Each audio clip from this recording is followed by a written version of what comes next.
तर आपण सुरुवात करूया. फर्स्ट आहे ट्रिम. आपण व्हिडिओ आपला ॲडजस्ट करू शकतो, त्याने की आपलं किती लेंथ ठेवायची ते आपण बघू शकतो.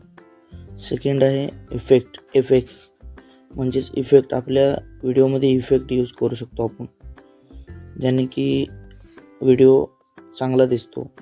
आणि थर्ड आहे स्प्लिट, याने की आपल्याला कोणत्या क्लिपमधून कट करायचं असेल तर त्याने कट करू शकतो.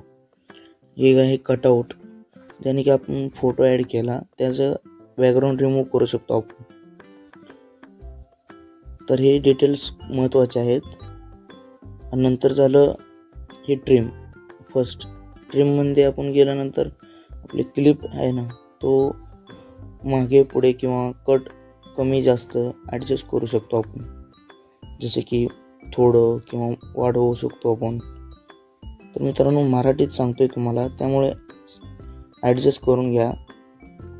कसं आहे ना, तुम्हाला सोप्या भाषेत समजावून सांगतोय मी, त्यामुळे समजून घ्या, समजण्याचा प्रयत्न करा. तर आपण इथे लक्ष देऊया.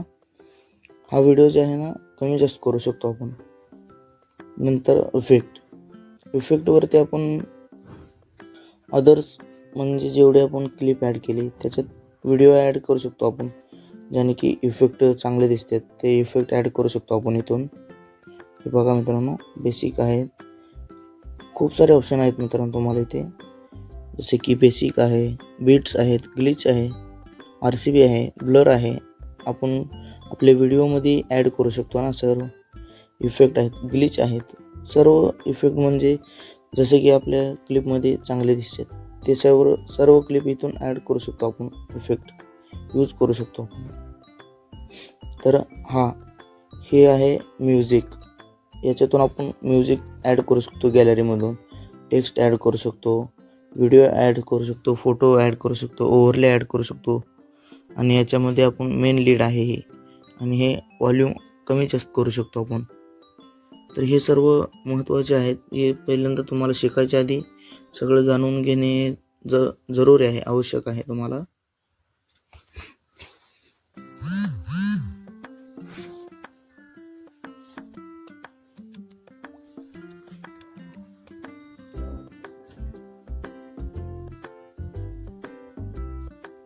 तर मित्रांनो, हा आहे आपल्या गॅलरीचं कवर, म्हणजे फ्रंट. हे खालचे ऑप्शन जेवढे सर्व आहेत ना, तेवढे आपले फ्लिप करू शकतो, कलर चेंज करू शकतो, रोटेशन करू शकतो, मिरर बसवू शकतो.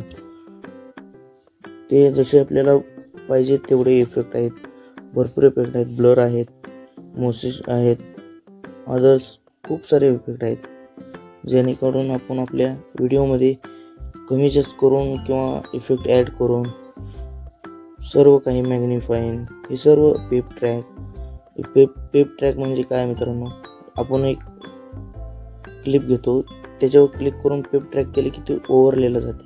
हा आहे रेशिओ, जेणेकरून आपल्या व्हिडिओचा रेशिओ पण किती ठेवावा, किती म्हणजे यूट्यूबवरती व्लॉगसाठी, त्यासाठी आहे. 3 डॉट प्रोजेक्टसाठी.